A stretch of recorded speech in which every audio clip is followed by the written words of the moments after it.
Do you like BBC? Hot goth mommies?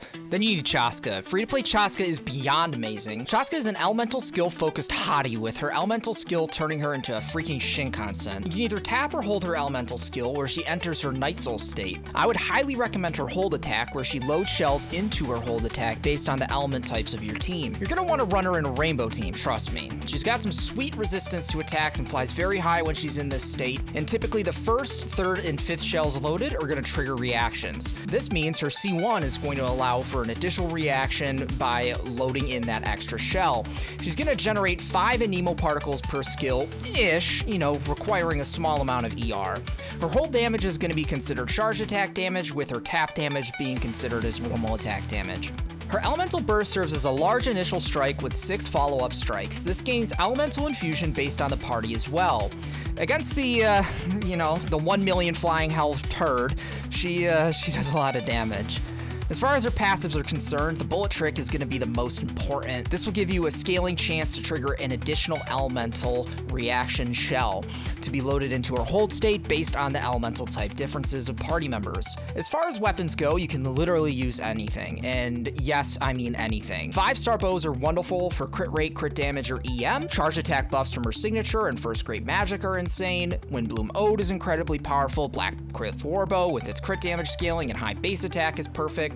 Stringless damage buffing is insane. Prototype Crescent is going to be a great free-to-play option. The rest is going to be good for tap damage, but I've yet to try it out. And the Slingshot is going to be an underrated 3-star option with that 60% damage increase at R5 and crit rate scaling. The Craftable Song of Stillness and the Hamayumi are also equally as stupidly good. Do you get what I mean when I say any bow? As far as artifacts go, everyone has been recommending an attack percent goblet. I would argue that Pyro or Electro Goblet is actually much stronger, as reaction damage is going to be stronger than pure attack scaling for those elements like reverse melt, vape, reverse vape, etc. Running a standard attack percent goblet is perfect though, so I would just stick with that unless you're getting weird. And a crit rate, crit damage circlet is typically going to be the way to go, with prioritizing crit rate and crit damage stats like always, and an attack sans. Her strongest sets are going to revolve around Obsidian Codex, Wanderer's Troop, and Shimenawa's Revenge. Typically, it's going to be nice to have that crit rate boost from Codus and that bonus damage, and with charge attack damage from Troop and Shimenawa's just kind of tacking onto things as well. As an elemental damage dealer, you could also run Crimson Witch or Thunder Soothers, but I also have not tested this out yet. I like running her with a Pyro damage goblet in my teams with that overload buff. You could also run Electro damage, but attack is gonna tend to be the way to go. Here's some Abyss 12 for you guys. Enjoy. I wanted to start things off here by kind of highlighting this little bit of a rainbow team. I wanted to focus on melt, reverse melt, vaporize and stuff like that, even if Xingqiu is not necessarily going to get activated. In terms of overall damage, you see Chasca doing a majority of it here with kind of having these off-field applicators. You could run Zhongli over Bennett and you could get a little bit of extra vape and melt and etc, but I like to use Bennett here for the damage buff.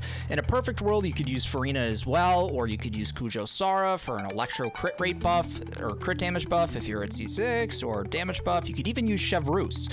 So it's really going to be kind of interesting to see how she plays out in terms of overloaded teams as well. I just like to play her in a melt team, and you could also play her in a freeze team. She would be very strong if you were to kind of compile it together here.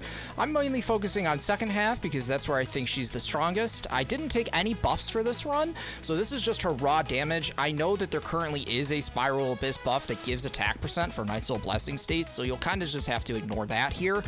In terms of kind of fitting her burst into a rotation, I would highly recommend trying to do it either before or after your skill. I would not do it during your skill because it doesn't pause your Night Soul Blessing consumption, which is kind of interesting, but I mean, it is a feature. When you are attacking with Chasca, you want to focus on making sure that your enemies are kind of in your little gauge there. Otherwise, she won't load up shells if you're not focused on the enemy themselves. She is going to be better for single target damage because that means all 6 of her shells will go towards that enemy. And it's harder in, when you're fighting like a wave of enemies because it's kind of more difficult to get each shell to line up with the enemy that you want. And since the elemental loading is randomized, there's not necessarily a great way to kind of balance out the elements and reactions there. against the Hydro Tulpa here, she did struggle a little bit because I did have Xingqiu in the party, so, you know, a portion of her damage was negligible. But, you know, you could optimize your team to throw in an Electro there or whatever for any type of elemental damage that you're facing. It's very strong. You know, I looked at Chasca here a couple days before she got released, and I've been thinking about her for a while because I've never really had an Endemo DPS, and I'm kind of starting to realize she's not an Endemo DPS. She's just like a team DPS, if that even makes sense, because a majority of her damage is not even an emo. You know, it's you know, neglectful almost. You don't even want to run her on an Anemo damage goblet. She just really, she really prioritizes other elements in her kit, which I think is pretty damn cool. So, yeah. Thank you so much for watching. I hoped I helped you out, and I look forward to hearing from you in the comments.